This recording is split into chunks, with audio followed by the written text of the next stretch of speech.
안녕하세요. 경매노마드 도강민입니다. 오늘은 농지심의위원회에 대해서 한번 이야기를 해보려고 합니다. 농지를 취득할 때 지금 제일 걸리는 부분이 농지심의위원회일 겁니다. 농지심의위원회랑 농지법이 개정이 되면서 8월 18일부터 내가 거주하는 곳이 아닌 타 시군구청의 농지를 처음 취득할 때, 그리고 3인 이상 공유 지분일 때 우리는 농지심의위원회 대상이 됩니다. 이 농지심의위원회의 문제점이 뭐냐면, 경매의 경우 우리가 7일 내에 농지증을 제출해야 됩니다.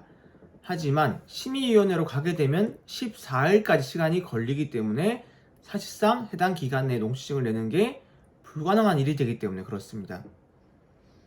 제가 오늘 농지심의위원회를 주제로 다룬 이유가 뭐냐면, 저는 아마 영상을 보시는 분들보다 농지증 발급 비율이 높을 겁니다. 그럼에도 저라고 해서 모든 농지증을 발급받을 수 있는 건 아닙니다. 저 역시 최근 농지심의위원회 때문에 농지증 신청이 부결난 건들이 몇 건 있습니다. 이 실무에서 농지심의위원회가 이런 문제점이 있구나, 여러분들에게 한번 이야기를 해보려고 합니다. 자, 그럼 농지심의위원회는 누구로 구성이 되냐? 10분으로 구성이 됩니다. 보통 마을의 이장님들, 그리고 청년의 마을회, 그리고 마을에서 농사를 짓는 분들로 구성이 되는데, 이 10분 중에서 우리가 신청한 농지증에 대해서 과반수 이상, 6분 이상이 동의를 해주셔야지 정상적으로 발급이 되는 겁니다. 만약에 10분 중에서 6명이 반대를 한다, 그럼 우리 농지증이 부결이 되는 겁니다. 한 예로 우리가 농지증 신청할 때 해당 읍면 동사무소에 전화를 걸어서 확인하시는 분들이 계실 겁니다. 예전에는 전화를 했을 때 담당 공무원분들이 대략적으로 이거는 뭐 때문에 안 될 것 같다, 될 것 같다, 이런 말을 해주셨는데, 지금은 농지심의위원회라는 핑계 대상이 생겼기 때문에 대부분 회피하려는 분들이 많습니다. 제가 결정할 수 있는 게 아니고 심의위원회 대상이기 때문에 결과를 통해서 알 수가 있다, 이렇게 회피할 수 있는 수단이 생긴 겁니다. 그래서 우리가 농지심의위원회 대상으로 넘어갔을 때, 이 심의위원회 분들이 투표를 합니다. 찬성을 할지 반대를 할지. 이 심의위원회 분들은 대부분 다 아는 사이겠죠. 한 다리 건너서. 우리가 우스갯소리로 시골에는 밥숟가락이 몇 개인지 안다는 말이 있습니다. 그런 것처럼 서로 아는 사이이기 때문에 이때 군중심리가 작용하는 듯 합니다. 제가 최근 부결난 건들을 보면 대부분 몰표가 나왔습니다. 제가 이 부분을 말씀드리는 이유가 뭐냐면, 대부분 아는 사람들이라고 했습니다.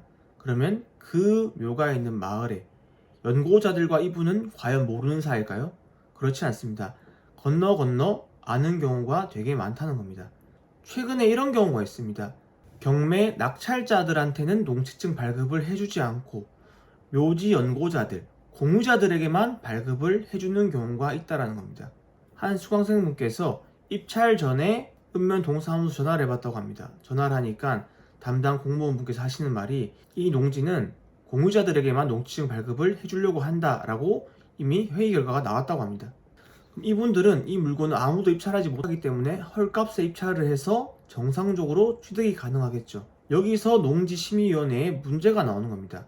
우리가 농지증을 신청하는 것은 행정적인 일입니다. 행정이기 때문에 판단 주체가 원래 담당 공무원이 하는 게 맞습니다. 하지만 심의위원회로 가면서 담당 공무원이 아닌 민간이 판단 주체가 되어버린 겁니다. 이 농지심의위원회가 나라에서 농지를 투기하지 못하게 만든 안전장치인데, 그런 목적이라면은 정말 잘 짜신 것 같습니다. 시골 분들이 봤을 때 이게 말이 안 되면 다 부결을 내버리니까 우리 입장에 취득이 어렵겠죠. 그런 목적에서는 충분히 부합하는 제도이지만, 공유자와 마을에 계신 분들이 아는 사이라면 충분히 악용이 가능하겠죠. 모종의 커넥션이 가능하다는 겁니다. 제가 너무 황당해서 담당 공무원분께 여쭤봤습니다. 우리가 농지증을 신청했을 때 농지증 반려가 되거나 발급이 안 됐을 때 행정심판 또는 소송을 생각하게 됩니다. 그러면 제가 신청을 했을 때 농지증은 지금 부결이 되었는데, 이 행정소송은 담당 공무원이 판단을 했을 때 이게 안 된 거기 때문에 행정소송의 주체는 해당 읍면 동장이 됩니다. 이 읍면 동장에게 소송을 제기하는 것인데, 지금 판단의 주체는 누구였죠? 민간인이었습니다. 민간인이 판단을 했는데 행정소송을 한다. 일단 이게 아이러니합니다. 판단은 민간인이 했는데 그럼 행정소송은 누구한테 거느냐? 이 사람은 행정을 담당하는 사람들이 아닌데, 결국 서류상 직인이 찍히는 것들은 읍면 동장이기 때문에 읍면 동장을 상대로 행정소송을 똑같이 걸어야 되는 겁니다.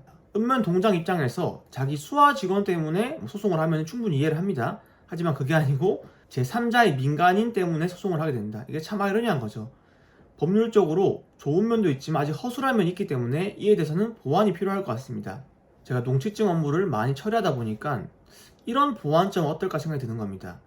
농지심의위원회가 농사를 짓는 민간인 분들이 아니고 각 지자체별로 농취증을 담당하시는 공무원분들이 계시겠죠. 이분들이 다수가 모여서 이 물건에 대해서 농취증 발급이 가능한지를 논의한다면 차라리 효율적이지 않을까라는 생각이 드는 겁니다. 그래서 저도 제가 처리를 하면서 그냥 책상에서 앉아서 탁상 공론에 불과하지만 모든 제도가 좋을 수는 없습니다. 하지만 이 농지심의위원회는 우리에게 분명 좋지 않은 제도이기 때문에 우리가 해결하는 방법을 잘 찾아가야 될 것 같습니다. 농지심의위원회 전에도 이런 경우는 꽤 있었습니다. 농취증을 담당하는 담당 공무원분들과 묘지연구자들이 서로 건너 아는 사이였기 때문에 묘가 있더라도 농취증을 정상적으로 발급해 주는 경우가 있었다는 겁니다. 하지만 이 농지심의위원회가 민간인으로 구성이 되었고 마을 분들끼리 다 아는 사이이기 때문에 우리 묘지연구자들에게 날개를 달아준 꼴이 아닐까라는 생각이 드는 겁니다. 오늘은 짧게 제가 최근에 겪었던 농지심의위원회 이야기를 다루어 봤고요. 다음번에는 더욱 유익한 영상으로 찾아오도록 하겠습니다. 감사합니다.